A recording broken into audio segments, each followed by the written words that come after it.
मैं आप लोगों को स्टोन्स के प्रैक्टिकल और उनके विजुअल रूप में बताऊंगा कि आपको कैसे उनको पहचानना है। यहाँ पर सबसे इम्पोर्टेंट चीज ध्यान देना पड़ेगा, स्टोन्स बनता कैसे है। स्टोन्स बनता है एक रॉक से। किससे बनता है? रॉक से। तो आज मैं रॉक के सेट्स लेकर आया हूँ। तो सेट्स बता दे रहा हूँ कि रॉक को हम पहचानें कैसे, जो चट्टान होती है उसको हम पहचानेंगे कैसे। देखिए आप लोग, यहाँ पर हमारे पास कुछ रॉक के सेट है, मैं आपको बता दूंगा। Basalt, corundum, calcite, dolomite, granite. आपको 5 में से विजुअल रूप से मैं दिखा दे रहा हूँ। यहाँ पर सबसे इंपॉर्टेंट होता है बेसाल्ट। बेसाल्ट में दानेदार होती है, पहला पॉइंट। ये हल्का सा ब्लैक होता है, देख लीजिए आप लोग, ये हल्का सा क्या होता है? ब्लैक होता है। ये बेसाल्ट में कोरंडम जो होता है वो हल्का सा ग्रे कलर का होता है। क्या होता है? हल्का सा ग्रे कलर का होता है। ये भी दानेदार होता है, परतदार नहीं होता है। तीसरा कैल्साइट। कैल्साइट एक ऐसा भाग है जो चूने की तरह होता है, सफेद कलर का होता है, तो ये भी दानेदार होता है। इसके बाद यहाँ देखिए डोलोमाइट्स, वहां भी डोलोमाइट्स मिला था, यहाँ भी देखिए डोलोमाइट। डोलोमाइट यस का मतलब निकला ये सॉलिड पार्टिकल्स में होता है।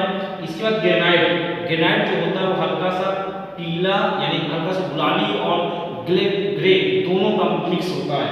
यहाँ पर देखिए डोलोमाइट। डोलोमाइट जो होता है कणदार बना होता है और इसमें 2 भाग होते हैं, एक परतदार एक कणदार। यहाँ पर लाइमस्टोन, जो लाइमस्टोन होता है वो पहले लाइमस्टोन हमने क्या देखा था? ब्राउन कलर का।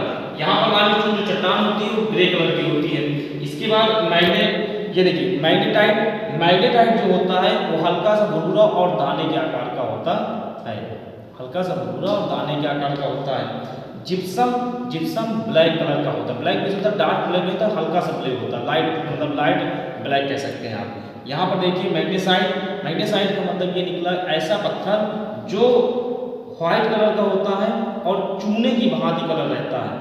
इसके बाद यहाँ पर समझिए माइका। देखिए माइका शब्द का मतलब यहाँ पर स्लेट से, जो स्लेट होता है ना वो माइका से, अभ्रक जिसे बोलते हैं, अभ्रक को ही माइका बोला जाता है। यहाँ पर समझिए मार्बल। मार्बल आप सब लोग जानते हैं कि मार्बल 2 प्रकार से होते हैं, एक परतदार भी आता है, एक कणदार भी आता है।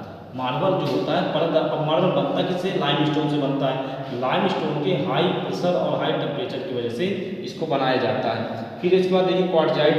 क्वार्टजाइट परतों से नहीं बना होता है, कण से मिलकर बना होता है। ये हल्का सा ब्राउन कलर का होता है और ग्रे कलर का होता है। यहाँ पर समझिए सैंडस्टोन। सैंडस्टोन का मतलब होता है बालू पत्थर। जो बालू पत्थर होता है वो आपका हल्का सा रेड कलर का होता है। यहाँ देखिए रेड कलर का होता है, देख लिए ये रेड कलर का होता है। इसके बाद क्वार्ट्ज। आपने जब आपने इन दोनों को देखा होगा तो आपको इसमें भी मिले होंगे वही चीज, ये देखिए चाहे इसमें भी आपको ये मिले होंगे। तो यहाँ पर एक आपको मिनरल, देखिए उस रॉक्स में मिनरल पाए जाते हैं। तो मिनरल किस प्रकार के होते हैं? यहाँ पर देखिए, यहाँ पर क्वार्ट्ज हो गया। अब देखिए परमेटाइट। परमेटाइट दिया हुआ है, ये परतदार होता है, ये आसानी से टूटने वाला पत्थर होता है। आसानी से टूटने का मतलब निकला, आपने देखा होगा ये इम्पैक्ट लोड बियर नहीं कर सकता। इम्पैक्ट लोड का मतलब निकला अगर हम ऐसे बिछा दें, कहने का मतलब निकला अगर हम उसको एक परत के आकार में ले लें और लोड लगाएं इम्पैक्ट लोड, तो वो टुकड़ों में टूट जाता है। तो इसे बोला जाता है इम्पैक्ट, यानी आघात परीक्षण उसका सबसे कम होता है। ये समझ लीजिएगा। अगले पॉइंट में आइए, रॉक सॉल्ट। रॉक सॉल्ट का मतलब निकला ऐसा, मतलब पार्टिकल्स, ऐसा भाग जो चट्टानों के मध्य भाग में पाया जाता है। चट्टानों के मध्य भाग का मतलब निकला अगर चट्टान के कोई 2 भाग कर दिए जाएं तो पार्टिकल यहाँ पर जो मौजूद होते हैं इनको बोला जाता है रॉक सॉल्ट। क्या बोला जाता है? Rock salt. समझ गए मेरी बात को? ये चीज आपको समझना है। इसके बाद देखिए स्लेट। स्लेट एक ब्लैक कलर की होती है, एक हल्की सी ग्रे कलर की भी होती है। एक ब्लैक कलर की भी होती है और हल्की सी ग्रे कलर की। तो जो स्लेट हम यूज करते हैं, स्लेट शब्द का मतलब ये ध्यान दीजिएगा, कभी भी हो स्लेट शब्द का मतलब होता है ऐसा जो स्ट्रेटिफाइड हो। स्ट्रेटिफाइड का मतलब निकला परत बनी हो, परतदार, ये भाग होना चाहिए। इनको आसानी से छेनी और हथौड़े के माध्यम से हम 2 भागों में तोड़ सकते हैं। छेनी और हथौड़े के माध्यम से 2 भागों में तोड़ सकते हैं। इसके बाद सेल में आइए, स्लेट हो गई, अब सेल में आइए। देखिए यहाँ पर चीजों को समझिएगा, एक भाग आपको बता दे रहे हैं स्लेट, एक भाग बता दे रहे हैं सैल। ये देखिए ये जो स्लेट होती है ये परतदार होती है और जो सैल होती है कणदार होती है, यानी पार्टिकल के फॉर्म में पाई जाती है। यहाँ पर आप देखिए, यहाँ पर आप देखिए ये परत में दिखाई दे रही है, ये वाली पॉइंट देखिएगा, ये चीज जो दिखाई दे रही है ये वाली, और यहाँ पर देखिए कण में दिखाई दे रही है, व्हाइट कलर के कण में। अब कहेंगे सर कण कैसे, अगर इसको तोड़ा जाए तो आप बुलबुली में देखेंगे, लेकिन अगर आप स्लेट को तोड़ेंगे तो परतदार निकले, पपड़ी टाइप निकलेंगे। नहीं सर पाया, समझ गए कि नहीं? जैसे आप लड्डू को तोड़ते हैं तो दानेदार निकलता ना, लेकिन अगर बर्फी को तोड़ा जाए तो दानेदार नहीं निकलेगा, परत में निकलेगी। देखते कि नहीं देखते हैं? तो यहाँ पर यही चीज़ है, क्योंकि जो पेस्ट होता है लड्डू को बांधा जाता है और उसको फैलाकर छोड़ दिया जाता है, बर्फी को बांधा नहीं जाता, वो ऑटोमेटिक सेट हो जाती है। इसी प्रकार जब मैग्मा, इसी प्रकार मैग्मा का भाग होता है। अब यहाँ पर समझिएगा, समझना है कि जो चट्टान का निर्माण, जो फॉर्मेशन हुआ है वो किस आधार पर क्लासिफाइड हुआ है। जैसे कहने का मतलब ये निकला कि मैग्मा होगा, अब मैग्मा निकलता कहाँ से? ज्वालामुखी से। यहाँ पर समझिएगा, अब ये जो ज्वालामुखी से मैग्मा निकला, ये जो मैग्मा है ये ज्वालामुखी से निकलता है। अब देखिए यहाँ पर ये मैग्मा होगा, मैग्मा, ये जो मैग्मा होता है ये जो ज्वालामुखी से निकलता है तो दो भाग होते हैं। सबसे पहला भाग, एक भाग तो यहाँ पर रुकने वाला होता है, ए पार्ट, एक भाग होता है जो यहाँ पर रुकेगा, बी पार्ट, और एक भाग ऐसा होगा जो वायुमंडल के डायरेक्ट टच में आ जाएगा, वायुमंडल के डायरेक्ट टच में आ जाएगा, इसको कहा जाएगा सॉरी सी पार्ट। अब यहाँ पर समझना ये है, ए पार्ट को क्या कहते हैं, बी पार्ट को क्या कहते हैं और सी पार्ट को क्या कहते हैं। ए पार्ट में सबसे मजबूत और अच्छी चट्टानें आती है, लेकिन ये परतदार नहीं होती है, ये कणदार होती है। कैसी होती है? कणदार। तो सबसे पहले समझना ये है, समझिए मेरी बात को, यहाँ पर कौन सी चट्टानें आएंगी? परतदार। कौन सी चट्टानें आएंगी? परतदार। परतदार क्यों? अब आप कहते हैं क्यों, पूछिए क्यों? इस क्यों का जवाब ये है कि देखिए यहाँ पर समझना ये है, जब मैग्मा स्वतः फाइल करके ठंडा हो जाता है तो परतों में जम जाएगा, और जब मैग्मा रुक करके ठंडा होता है तो परतों और कण दोनों में होता है। लेकिन जब मैग्मा जम जाता है और कहीं नहीं जा पाता तो वहां पर कण हो जाते हैं। समझ गए मेरी बात को?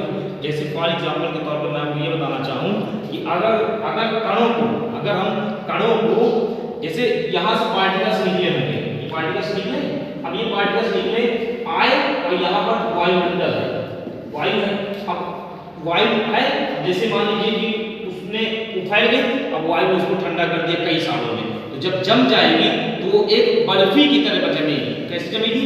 एक बर्फी की तरह जमेगी, और बर्फी की तरह जमने से क्या होगा कि वो परत में जम जाएगी। ये देखिए परत में जम जाएगी ना। अब आप जब इसे इस चट्टान को निकालेंगे, जब इसको तोड़ेंगे तो ये कई परतों में बटेगी, इनको परतदार चट्टानें बोलते हैं। समझ गए मेरी बात को? यानी ये अवसाद के रूप में आ जाता है। कैसे आ जाता है? अवसाद के रूप में, बचा कुचा हिस्सा।